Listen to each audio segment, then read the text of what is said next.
Morning, good afternoon, good evening. This is Mr. Richard, your therapist. So, on my last segment, I talked about gender recruitment. I talked about the way, the principle, the procedure of my recruitment for people who work for me or my therapist.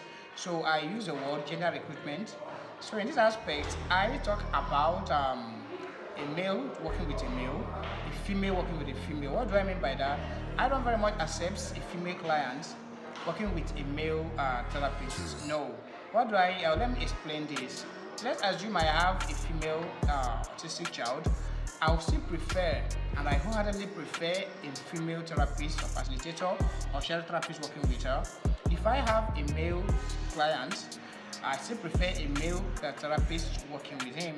In some situations, I can even accept a female therapist working with a male client, but I can never accept a female client working with a male therapist. It doesn't work for me. I have my reasons. For instance, let's assume the child is still under potty training and is a female.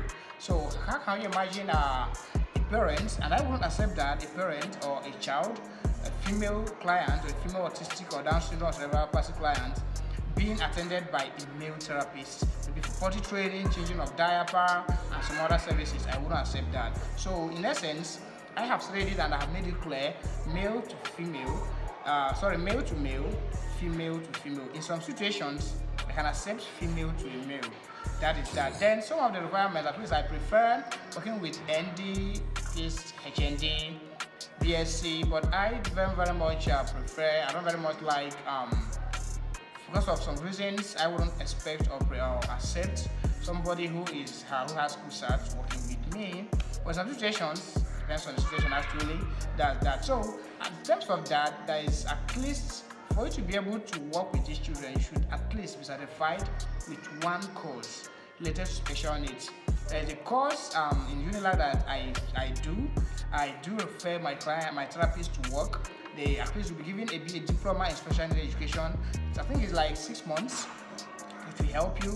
I think the 6 months to 120,000, but I do encourage them to at least, I really want to purchase the form with my own money.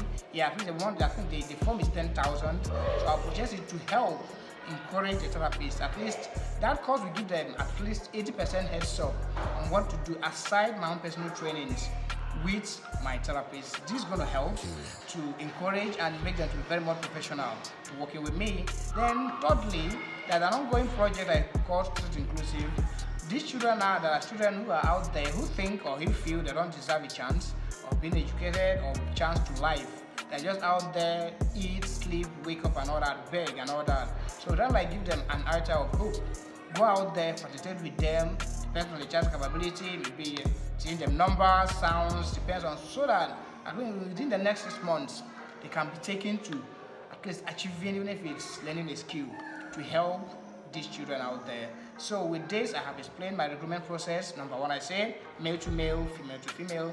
That is that. But I can at the same time prefer a bit female to male, but I can never accept male to male clients and therapists. Then with the certificate, you can help. I don't prefer, at least OND fine, HND fine, BSc upwards.